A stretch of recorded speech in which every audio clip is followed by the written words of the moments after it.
Olá, meu povo, está começando mais um iPod, o podcast da SMAP. Para dar continuidade à nossa série sobre judicialização da saúde, nós estamos recebendo os já veteranos, Dr. Silvio Romero Beltrão e também a doutora Larissa Carrazone.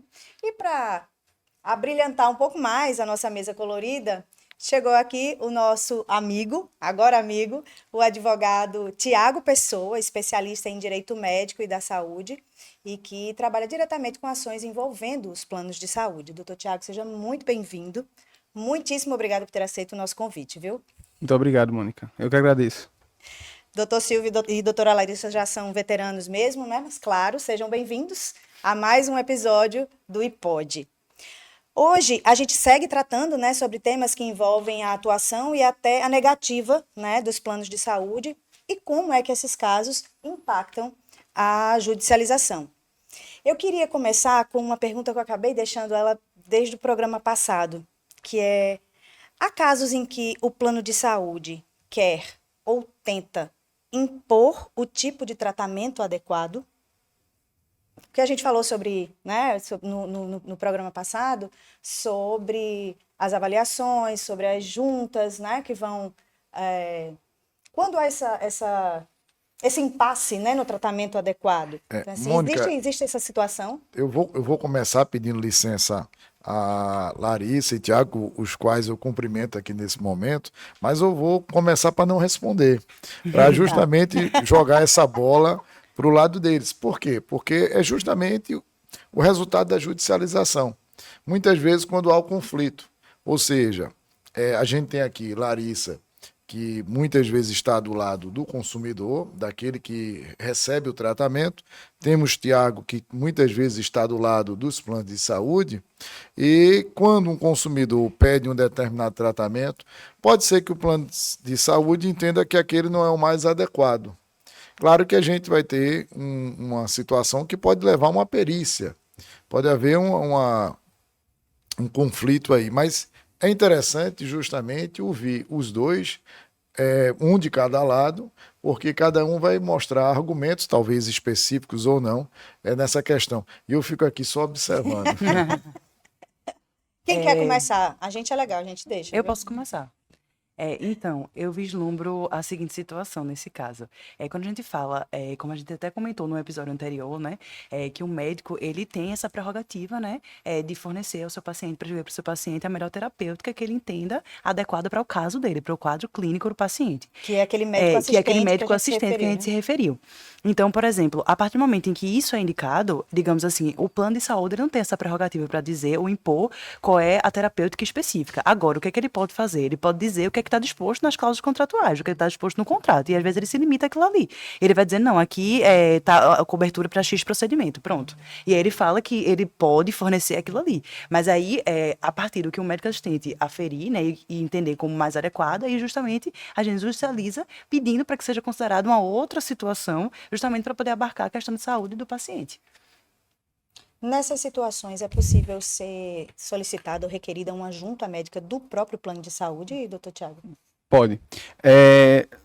Na verdade, os próprios normativos da ANS já trazem a possibilidade da realização de uma junta médica, né? Então, assim, quando há uma solicitação de um procedimento, né, de uma cobertura por parte do usuário aos planos de saúde, em um plano de saúde dando uma negativa ou entendendo que a cobertura parcialmente não está adequada ou não teria cobertura total, enfim, quando há alguma divergência médica, é possível requerer, é um direito, no meu entender, é um dever e um direito.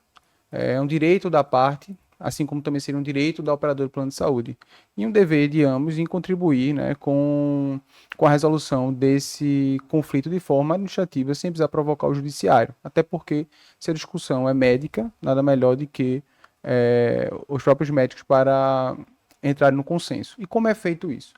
Essa junta médica ela é feita sem nenhum custo para o paciente, né? Então, na verdade, ele tem até esse direito de ter uma segunda opinião, né, de uma junta médica. Então o médico assistente dele vai ser um dos que vai participar da junta. O segundo é um médico auditor do plano de saúde e o terceiro é um médico escolhido por ambos, né? Então é feito um Ou seja, deve consenso, dado, né? é um consenso, tanto o médico da operadora quanto o médico do paciente diz, não, esse médico pode ser o desempatador da junta. E aí esse médico, com a documentação que vai ser apresentada por ambos, vai, né, vai dar a decisão da junta médica. E aí, mas lógico, essa decisão não tem, ela tem, lógico, poder cogente com relação à operadora em obrigá-la a cumprir o tratamento, mas a parte ela pode, né, o usuário, se ele ficar ainda assim descontente com a decisão da junta médica, procurar sempre o judiciário. E, no nosso entender, convém, né, como essa demanda chegou no judiciário através justamente por uma discrepância com relação a qual o tratamento adequado, convém ao judiciário, no nosso entender, a realização da prova técnica, né, numa perícia judicial para seja feito Dirimir a esses situação. esclarecimentos. Que é essa que o doutor Silvio acaba É, solicitando, né? Exato, é justamente como o Tiago falou, e tem um detalhe que é muito importante, que o custo de tudo isso é dos planos de saúde, ou seja, o consumidor não vai arcar com os custos dessa junta médica.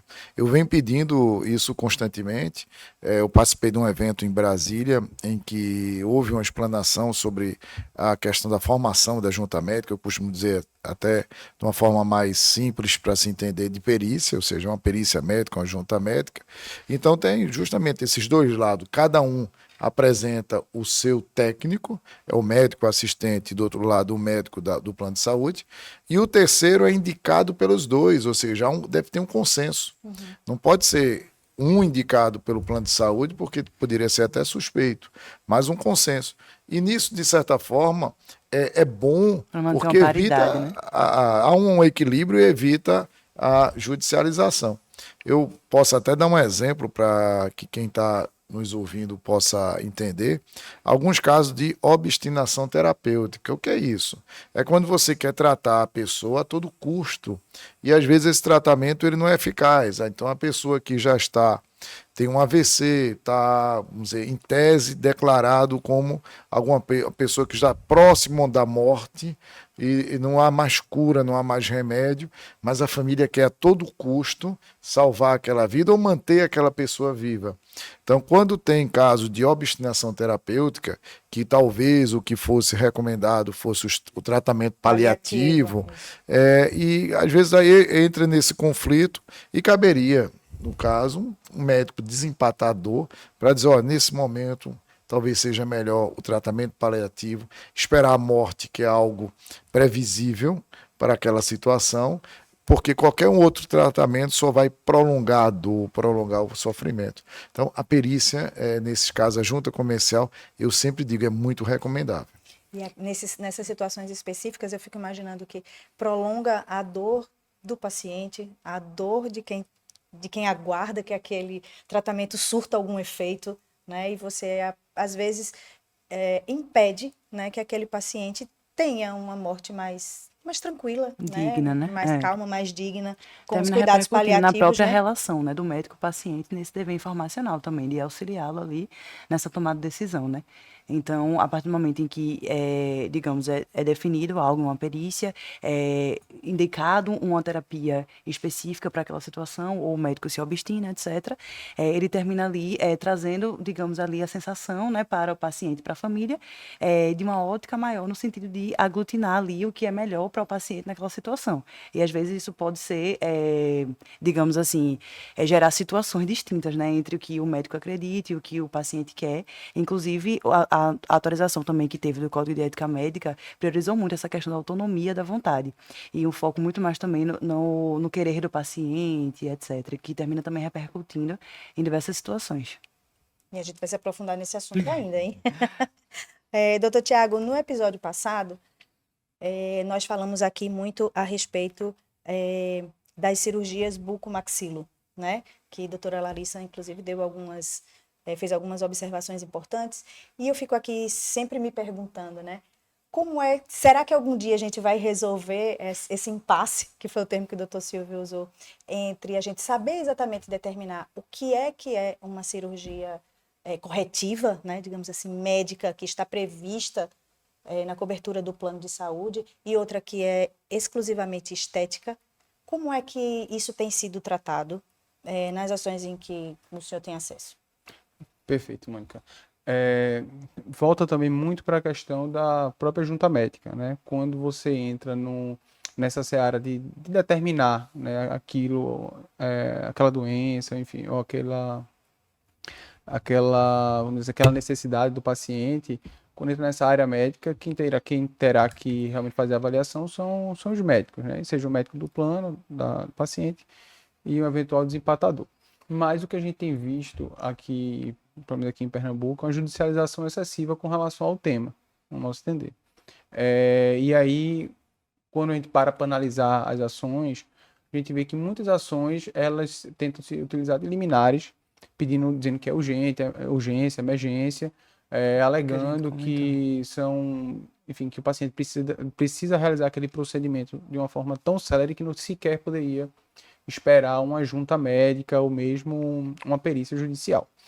Quando esses casos de ortognato ou prognata não acontece de uma hora para outra, não é um acidente, não é isso que o plano se nega em cobrir. Esses casos são desenvolvidos ao longo da vida, uma má formação, enfim, e são casos que quase sempre são corrigidos com outros tratamentos que não sejam cirúrgicos, quando são casos, né, que não são estéticos, casos mecânicos, enfim. E os planos de saúde, eles não têm a obrigação de fazer tratamento odontológico, a não ser que haja a contratação da cobertura odontológica. Extra. Isso. E muitos desses pedidos de cirurgia vêm junto com implante dentário, enfim, com outras questões que não são necessárias, inclusive, ser feita no hospital, podem ser feitas no consultório médico. Entendeu? Então, muitas dessas ações a gente vê que tenta desvirtuar essa questão vamos dizer assim, da necessidade, tenta desvirtuar essa questão. Mesmo, né? Não só na natureza, como levar para um internamento hospitalar, para direcionar para uma cobertura do plano de saúde. Então, assim, nada melhor do que realmente uma perícia judicial, um médico para dirimir essa questão. Que a gente até conversou nesse ponto, né? Por exemplo, até onde a gente vai levar em consideração que seja algo de fim estético ou algo, né, de fim realmente reparador, corretivo. E a própria razoabilidade nos materiais. Agora tem uma chamada prótese 3D que custa quase R$300 mil. É uma prótese do quê?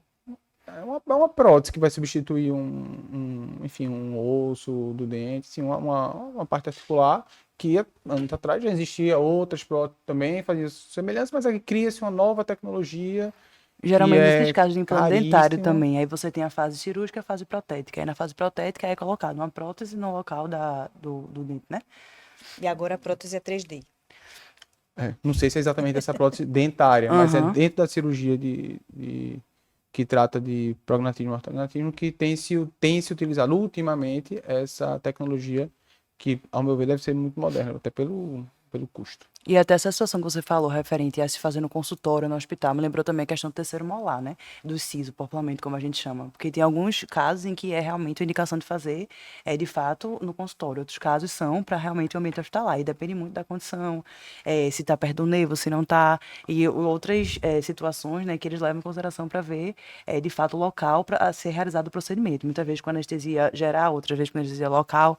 Então, aí também é muito do caso a caso, né? E, de fato, assim, a melhor prova, como a gente tinha conversado no episódio anterior, seria realmente uma perícia, né? Para, digamos assim, identificar, de fato, né? Qual o limite aí, né? Qual a situação de cada paciente, né? De cada caso. Porque se observa, Mônica, que alguns casos são cobertos pelo plano de saúde, são necessários.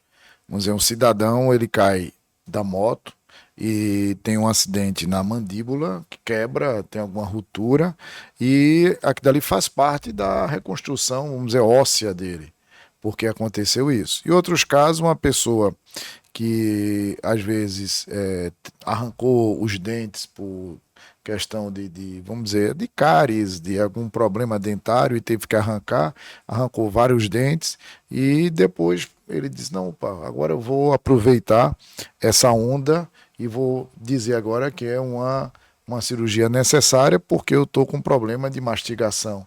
E eu vou agora pedir o plano de saúde que cubra isso quando o meu plano de saúde não cobre tratamento dentário, odontológico. E aí você se aproveita disso, mas dando outro nome. Você diz, meu problema aqui é da mandíbula. Mas claro que você vai ter um problema, uma malformação, se você arranca vários dentes ou todos os dentes. Então isso é uma consequência lógica, mas a solução ela é odontológica. Então por isso que essa junta ela é necessária, para que ela possa estabelecer a correção. E aí permite que o médico do plano de saúde veja o paciente. Porque eu acredito, e eu tenho, vamos dizer assim, muita confiança sempre, que se o médico do plano de saúde vê o paciente e vê que não é aqueles casos de demandas predatórias, ele vai dar o parecer dele favorável. Ele não vai se recusar. Agora, evidentemente, quando se verificar que a situação não é típica, como a gente volta àquela expressão típica de cobertura do plano de saúde, a negativa é talvez a consequência mais lógica. Eu fiquei aqui com uma dúvida bem básica. Qual a diferença de uma cirurgia ortognática e prognática? É quando o queixo é mais para frente ou mais para trás. Esteticamente, é o que as pessoas têm. Essa parte é projetada, né? Para frente ou para trás? Ah, ok. Obrigada. E eu achei interessante também essa questão que vocês estavam falando da junta médica. E se assim, a gente pensar, por exemplo, levando em consideração que o médico ele tem essa autonomia para, enfim, né, passar o medicamento, o procedimento, prescrever da melhor maneira, se no frigir dos ovos, por exemplo, aqui é realmente para a gente discutir, assim, no frigir dos ovos, se a gente fosse levar em consideração, digamos, qual o parecer mais favorável, se seria o do médico plano de saúde ou do médico assistente que acompanha o paciente naquela condição. Porque, assim, se a gente for pensar, tudo bem, é um olhar discricionário ali na situação, ele está vendo, vai analisar, ótimo, perfeito. Mas, assim, o assistente está ali acompanhando toda a trajetória. E o médico, ele tem essa discricionalidade para falar, eu adotei aquela terapia, eu adotei aquele procedimento, que às vezes realmente tem médico que tem a mesma situação e um age de uma maneira, outro age de outra. E isso é permitido pelo Código de Ética Médica. Até, inclusive, o colega não pode, né, falar nem do outro colega no quesito técnico científico, a não ser que esteja realmente do método numa utilizado, situação do método utilizado, exatamente. Porque é prerrogativa de cada um. E aí, como é que vocês levariam em consideração essa situação? Assim, a maioria da judicialização não ocorre em virtude dessa problemática. A maioria da judicialização ela ocorre em que sentido? Do médico indicar um tratamento X, porque ele acha que é o melhor para o paciente, ele acredita que é o melhor, certo. Mas por questões contratuais ou questões regulatórias, o tratamento X não pode ser aplicado, não poderá ser coberto pelo plano de saúde para aquela doença que ele está tratando, ou não poderá ser coberto daquele estágio da doença. Ou certo? Naqueles termos também que o médico prescreveu. Você tem um rol da ANS, e o rol, além de indicar lá os tratamentos, doenças cobertas, para os tratamentos, em alguns casos, a DUT, que é a diretriz de utilização, que ela vem anexa ao rol. A gente comentou também então, aqui. A DUT ela vai dizer quais são os requisitos a serem atendidos para que aquele tratamento, daquela forma, possa ser indicado para aquele paciente.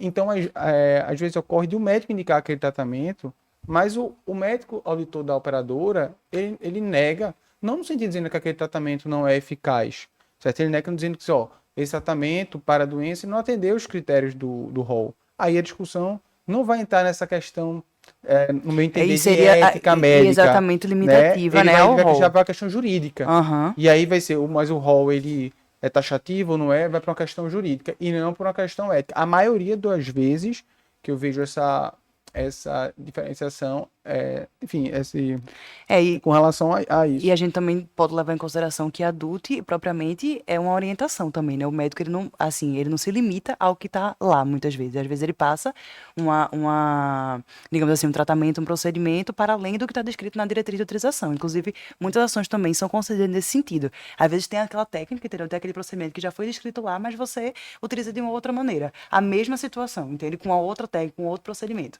E aí você, em alguns casos, também consegue essa concessão. Alguns magistrados... Agora, necessário que haja evidência. Evidência, exatamente. Ou seja, eu ia dizer ele demonstre... O falou do exatamente. Hormônio do crescimento. Foi também ali. Mas e aquela coisa também, né? Você, como a gente conversou também, não vai colocar as coisas ao léu. Tudo tem que estar realmente embasado e comprovado, né? Digamos assim. O hormônio do crescimento ainda tem mais um outro agravante, porque é um medicamento de uso domiciliar, né? E os planos de saúde não têm que cobrir medicamento de uso domiciliar, pelo menos de acordo com a 9656. A não ser que seja tratamento de câncer ou paliativo para os efeitos dos Para os quais ele é Colaterais e indicado. adversos também. entendeu? Aham. Mas hormônio do crescimento, em tese, não. Mas por que não? Porque lá na lei 9656, e que vai ser replicado essa limitação, com certeza, nos contratos, ele diz lá que medicamento, é vedado a cobertura de medicamento de uso domiciliar, né? A não ser essas exceções, que o hormônio de crescimento não está lá. Porque a lógica mas o hormônio de crescimento vai tratar uma doença que está lá, tem SIDA, enfim, é verdade, mas um antibiótico também. E sendo Se assim, tiver uma outra alternativa. sendo né? assim, então Aham. meu plano tem que cobrir um antibiótico que eu vou comprar. Mas o hormônio de crescimento é caro. Ok, mas custo de medicamento ele não lhe dá direito ao tratamento porque ele é Não caro é ou critério, barato. né? Não é critério. Então, a lógica é essa. E por muitas vezes tem sido concedido, no meu sentir, de forma ao arrepio da Isso legislação. aí é interessante, porque aí a gente, na hora que você autoriza um medicamento de uso domiciliar, claro, tem alguns medicamentos que são caríssimos, mas são de uso domiciliar. Autorizaria também aqueles que são mais baratos. Então, vai terminar ao fim de tudo que o plano de saúde vai ter que arcar com todos os medicamentos. E aí ele perde o controle. Vamos dizer, há hoje uma certa moda de se tomar aquele Ozempic, que é uma aplicação para as pessoas, em tese, que Diabetes, teriam diabetes, mas está sendo utilizado para obesidade, ou seja, para emagrecimento. Então, basta que a pessoa dê um diagnóstico de obesidade, diga o tratamento Ozempic, eu não sei quanto custa mais ou menos, mas é 600, 700, 800 reais. Por aí, uns 800 Aí reais. vem, se o plano de saúde for pagar, ele vai aumentar o preço, porque sabe que o plano de saúde vai ser obrigado pela justiça a pagar, e isso acarreta no aumento de preço, porque vamos dizer, a procura vai ser maior. Quando é o próprio A oferta e particular demanda, quando o próprio particular vai pagar, aí ele já tenta, vamos dizer, pechinchar um pouco, entra até naquela questão de eu vou fazer aqui o credenciamento junto à farmácia, mas para que o preço diminua. Ao contrário, não existiria. Então, o medicamento está fora, salvo para o tratamento de câncer, mas em regra geral está fora. E aí até a doutora Larissa tinha apontado aqui, trazido para a gente uma conversa antes da gente começar a gravação, de uma nova decisão, né, do STJ, do plano de saúde custear, qual é o nome que dá? Isso, a Criopreservação criopreservação de de óvulos óvulos. em tratamento de câncer. Como é que é Exatamente. essa decisão? Era até, eu achei interessante também a gente tratar isso nessa ótica também, porque a gente estava falando justamente dessas consequências, né? Provenientes dos custeios e das coberturas do plano de saúde. E o que acontece nesse sentido agora foi que recentemente a turma do STJ, certo? Trouxe à tona a obrigatoriedade do plano de saúde custear a criopreservação de óvulos de pacientes com câncer até a alta da quimioterapia. Ou seja, eles entendem o seguinte, que a partir do momento em que a pessoa está submetendo a um tratamento de quimioterapia, se o plano de saúde ele cobre a quimioterapia, por que não cobrir situações adversas que podem vir a ocorrer decorrentes da quimioterapia, como, por exemplo, a infertilidade. Então, a infertilidade ela seria, digamos assim, um dano previsível e evitável diante da situação de uma pessoa com câncer. Então, digamos assim, como a pessoa não teria essa prerrogativa de poder, digamos, depois desse tratamento, poder vir a ter filhos, porque digamos, é uma progressão, assim, dos ócitos, né? E a cada fase que a mulher vai passando, ela vai diminuindo também essa quantidade. E termina não sendo... E a qualidade. E a qualidade também. E termina que, por exemplo, até a primeira menstruação e depois menopausa e tal, sempre isso vai diminuindo. E com a questão do câncer, é por igual. Então, tem muitas mulheres que também têm, propriamente, esses ócitos em números fixos. Então, assim, digamos, tiraria a chance dela, né, de efetivamente poder engravidar. Pós-tratamento. Pós-tratamento. E o que eles entendem também é, digamos assim, para trazer um equilíbrio econômico em relação ao plano de saúde, seria no sentido de que esse custeio seria só até a alta da químio. Depois do tratamento, pronto. Finalizou o tratamento, aí a beneficiária, se quisesse, ela ia custear ali a sua criopreservação. Até porque tem uma taxinha que você fica pagando e etc. Então, assim, seria só até realmente a finalização do tratamento, para poder, digamos assim, não tirar essa chance dela, né, de poder engravidar posteriormente, já que é um dano previsível e evitável, que se sabe da infertilidade. Também não desequilibrar. E, ao mesmo tempo, levar em consideração a questão econômica do plano de saúde, já que seria até o final da alta, né, da químio ou da rádio, enfim. Doutor Tiago, já pegou algum caso desse? Não, ainda não.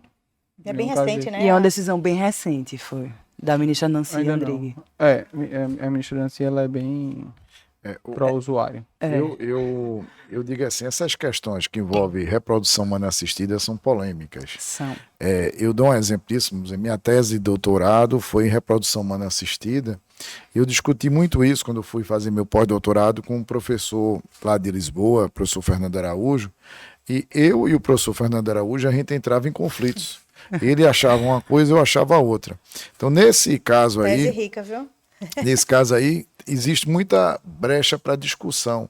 Vamos dizer, Demais. O plano de saúde, eu não quero aqui me posicionar efetivamente, porque já há uma decisão do STJ, mas colocar para reflexão. Se o plano de saúde não cobre reprodução humana assistida efetivamente, ele poderia ser obrigado a, vamos dizer assim, a preservar os óvulos, mesmo como um efeito colateral de uma quimioterapia. Isso é uma questão a se discutir. Também outros aspectos que a gente tem que verificar de forma até específica. A mulher que está realizando esse tratamento, ela é uma mulher casada, ela já tem filhos.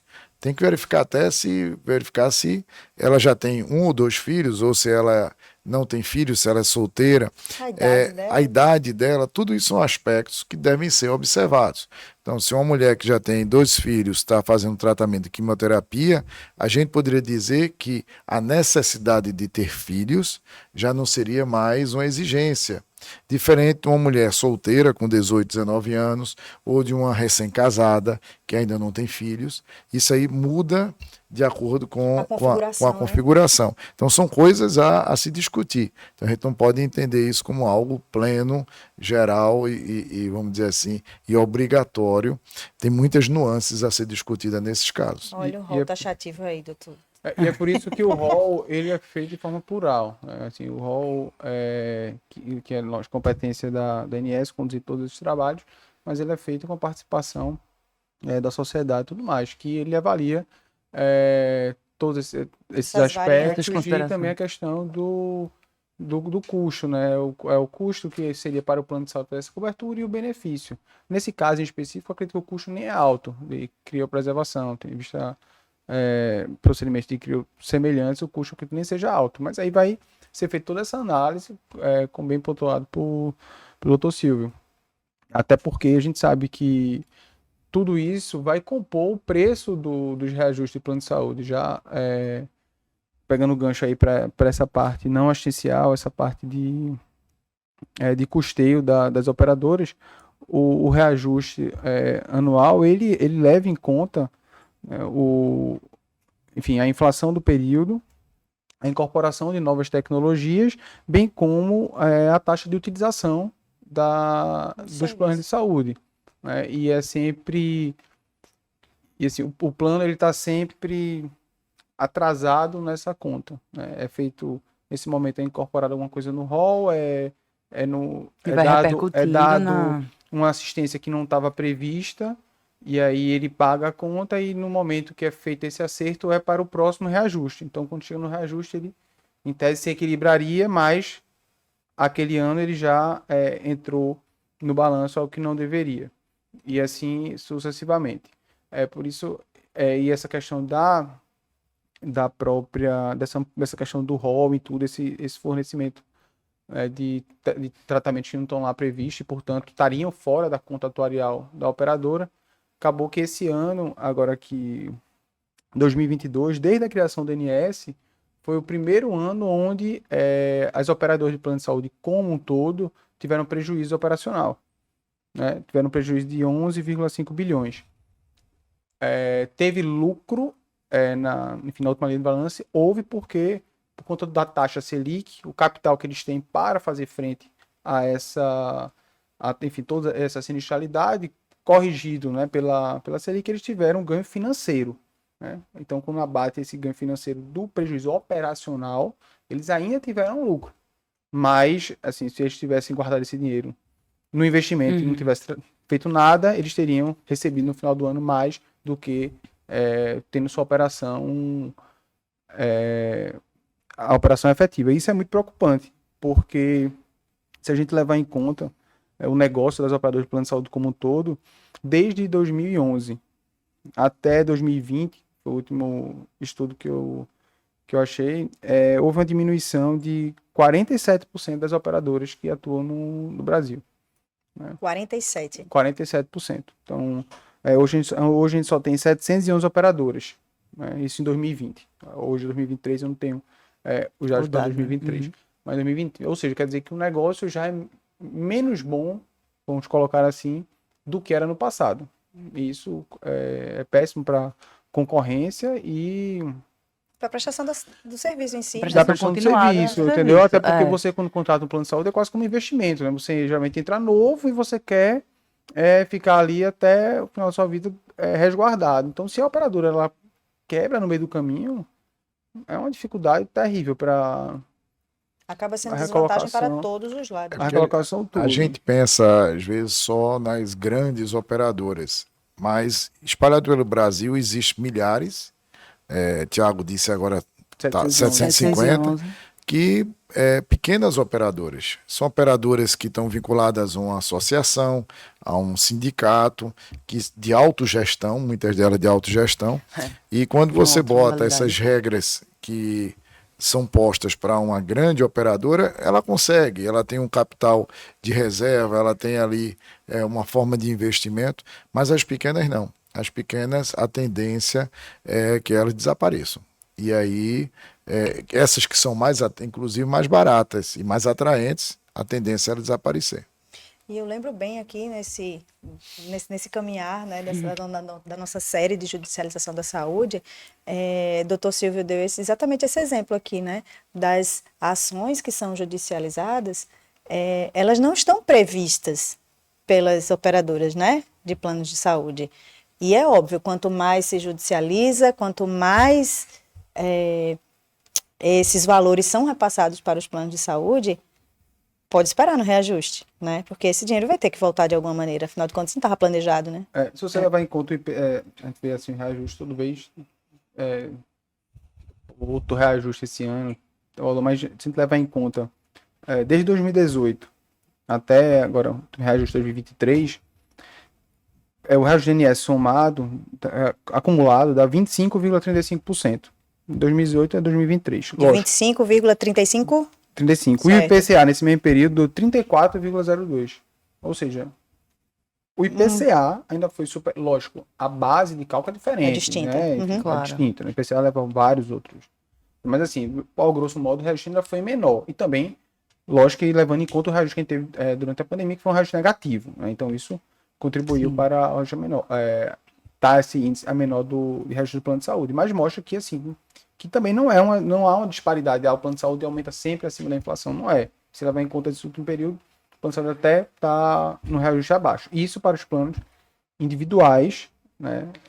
Era uma coisa que eu ia comentar agora, Isso. justamente. Porque, por exemplo, quando a gente fala de reajuste, existe mais de um tipo de reajuste, né? Então, tem o reajuste pela faixa etária, o reajuste anual, o reajuste por sinistralidade. E ainda tem algumas situações em que os planos de saúde, eles estabelecem termos de compromisso com a própria ANS, né? E aí eles regulam ali, por exemplo, percentual X específico. E fora isso também, muitas perguntas que as pessoas fazem em volta dessa questão do reajuste é também voltado à questão, assim, eu tenho um plano individual, eu troco para um plano empresarial, eu continuo com o meu individual, por que é melhor ficar com o individual? E aí, assim, até seria bom que você trouxesse à tona isso também, né, especialista de plano de saúde, para também esclarecer isso para o pessoal. Foi ótimo. Os planos individuais, hoje, eles representam menos de 20% da massa de todos os segurados. Né? 80% hoje são planos coletivos por adesão ou coletivos empresariais. E 20% são os planos individuais. Esses planos individuais são esses que a gente escuta todo ano, a ANS estipular qual é o valor do reajuste, o teto do reajuste. Esse teto do reajuste ele se aplica para qual plano?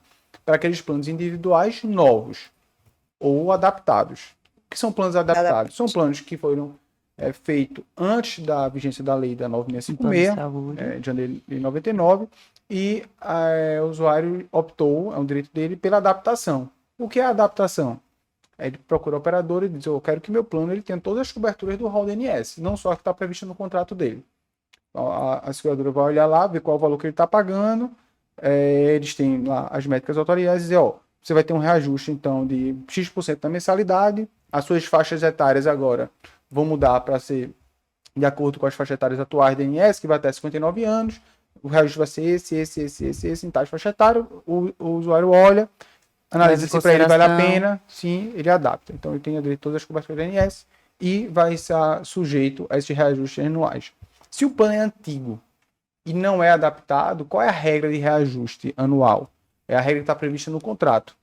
A INSS fala que se não tiver de forma clara essa regra, o reajuste deve ser estipulado junto à INSS. E aí que vem os termos de compromisso. Então, todas as grandes operadoras, todo ano, eles fazem junto à INSS um termo de compromisso, onde diz lá qual é o valor de reajuste anual, que é muito próximo do reajuste de planos individuais. Até porque são planos individuais, são planos antigos, né?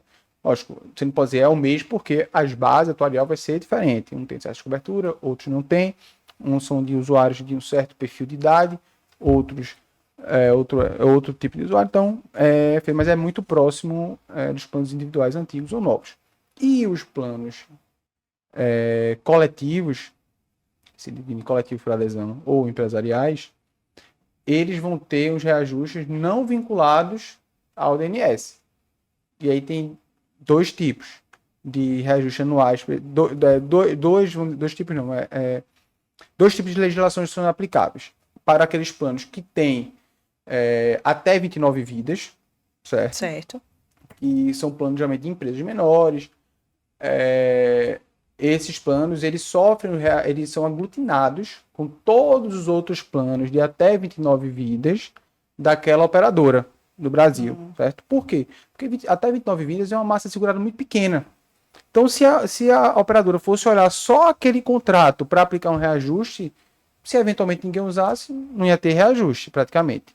Se eventualmente alguém precisar de um medicamento caríssimo, um tratamento caríssimo, o reajuste ia ficar impraticável, aquela pessoa não conseguiria suportar o plano, aquele grupo de segurados. Então, o legislador, na sua sensibilidade, o que ele fez? Ele criou esse mecanismo norma até, né? Isso de regulação. Então, junta tudo e quem é que determina qual é o valor do reajuste? Uma auditoria independente. Então, a operadora ela tem a obrigação de contratar uma auditoria independente que vai analisar toda aquela massa de segurados composta por planos até 29 vidas ou mais. A operadora pode aumentar isso. Não, 29 não. Vamos aglutinar todos que tem até 100 vidas, até 199, tem operadoras que fazem, certo? Mas até 29 vidas ela é obrigada. A partir daquilo é uma faculdade que ela pode fazer. Então ele vai olhar e dizer qual é o valor do reajuste. Que aí pode ser maior ou menor que INSS, pode ser o reajuste da INSS individual mais alguma coisa, que é o que vai ser necessário. Quem vai dizer isso é a auditoria independente, certo? E para aqueles planos de grandes contratos, né, ali vai ser feita a análise da sinistralidade e do uso daquele próprio contrato. Né? Se tiver vários usuários utilizando, provavelmente o reajuste anual vai ser maior, a venda do usuário vai ser menor. E todos eles têm o direito de fazer a migração. Certo? O que é a migração? Eles têm direito a migrar com todas as carências para outra operadora. O reajuste da operadora X. Acho que não foi adequado. Acho que a gente vai pagar muito para receber muito pouco. Ele pode pegar seu grupo de segurados, cotar com outra seguradora Y e se transferir para outra se assim achar melhor. For mais conveniente. Então é uma questão do próprio mercado aí nessa questão. A INSS não vai entrar, ela não determina qual o do reajuste, ela pode auditar de forma posterior, né? Tem a obrigação de comunicar aos usuários o percentual do reajuste previamente, todas essas obrigações regulatórias, mas... E esses prazos são todos pré-determinados? Estão todos pré-determinados, estão no normativo da INSS, mas O principal é que o usuário, ele tem a faculdade de mudar de operadora, se assim desejar, levando toda a sua carência. Então, ele não vai começar a ter uma carência em outro operador se ele tiver achando que o valor está inadequado, ele pode migrar, entendeu? Né? E às vezes Essa até- questão da carência é muito importante que fique claro, né? Porque tem a sensação que eu tenho, até em conversas particulares mesmo, que a gente tá caro, mas se eu for mudar agora, eu vou ter que zerar minha carência, vou começar de novo, né? E não é exatamente isso, né? É justamente o contrário. Se você já tiver cumprido a carência para aquelas coberturas, todas aquelas coberturas Elas vão com migram. você. Uhum. Agora, por exemplo, você não contratou parto. E aí você vai migrar para outro operador. Agora você vai contratar parto. Para parto, você vai ter a Até carência. porque é uma contratação nova, né? Só naquilo que você contratou a mais. Entendi. Entendeu? Uhum. E é interessante também essa questão do reajuste, para a gente comentar que muitas vezes também são judicializadas situações, né, de reajuste abusivo, né? Então as pessoas entram com as ações solicitando que aquele cálculo ali seja revisto, digamos assim. E às vezes também a gente consegue resolver isso não só efetivamente judicializando, mas também na própria ANS, porque até como o doutor Tiago falou, a ANS ela tem essa prerrogativa de fato, comunicar ao, plano, ao beneficiário do plano de saúde que vai ter um reajuste e qual é aquele reajuste, qual a normativa está sendo utilizada, e a pessoa recebe uma cartinha daquilo ali, né? E, inclusive, muitas vezes as situações são dirimidas na própria ANS, que você consegue também abrir ali um processo administrativo nesse sentido.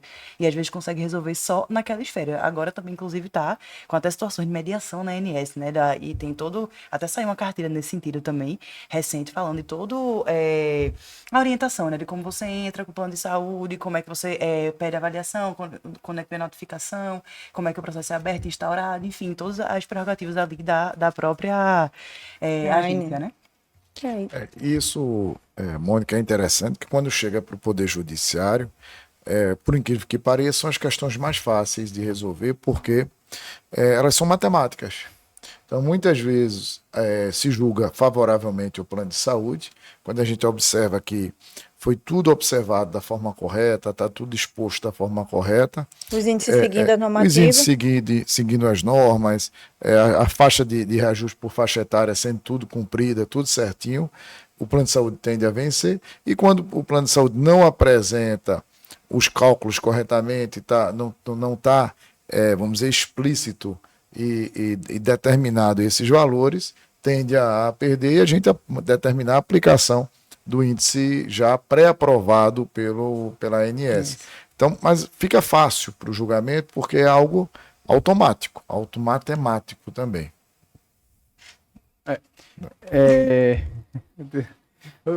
Essa questão também é importante, o momento da contratação do plano. Porque a ANS, quando ela surge, então ela começa a regular o setor, ela impõe já as operadoras a apresentação ela já traz lá quais são as faixas etárias, que antes ia até 70 anos, certo?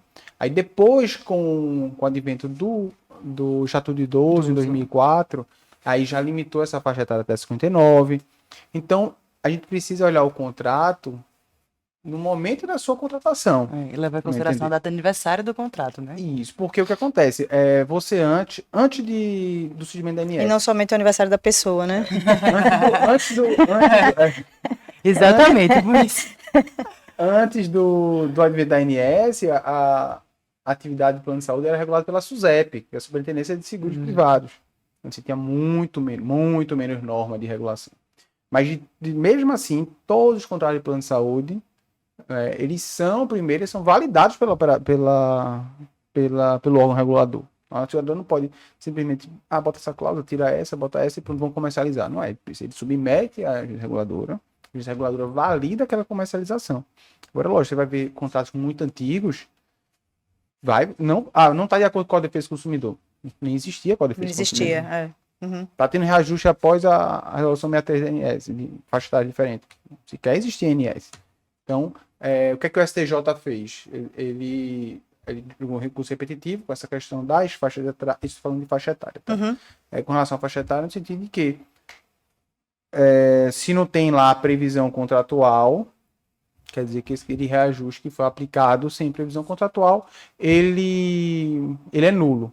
Mas não quer dizer que ele não seja adequado. Ele vai determinar a perícia atuarial. E aí, na perícia atuarial, pode ser que o perito atuarial diga, o reajuste adequado é X% e coincidir com o do contrato. Então, o usuário pode até levar e não ganhar. Né? Ou pode ser, lógico, que fez a perícia atuarial e diga, não, foi aplicar no reajuste de 50, não tinha previsão contratual, foi aplicar no reajuste de 50, mas o reajuste aqui para ter um equilíbrio contratual era de 25.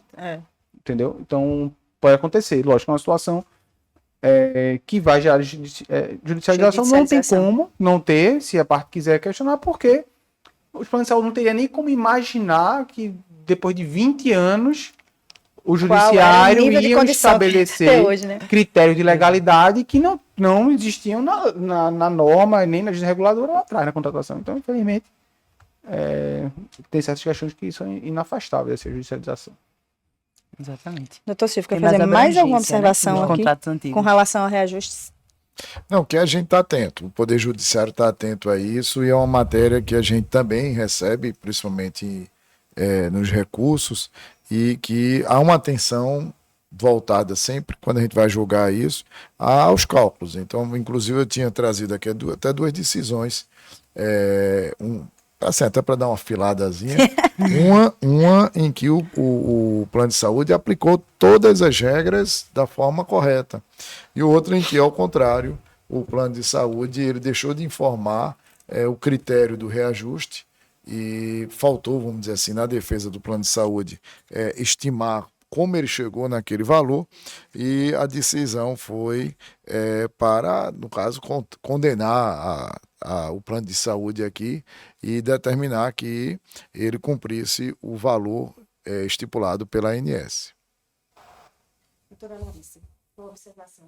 Mas, antes da gente encerrar o nosso penúltimo episódio dessa eu acho série. Que é importante a gente trazer esses contrapontos, porque faz com que a gente tenha uma visualização maior, né, em relação a toda relação consumerista, de fato, né, entre o fornecedor e o consumidor.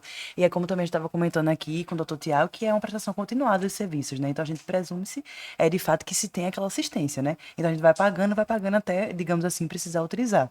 E muitas vezes as pessoas se assustam quando, inclusive, ocorrem situações assim inesperadas, porque elas esperam que o plano esteja ali sempre, digamos assim, adequado àquilo que adequado, quer, né? disponível, cobrindo a assistência. E não só assistência de forma assim, no sentido da palavra, mas também uma assistência assim, efetiva, né?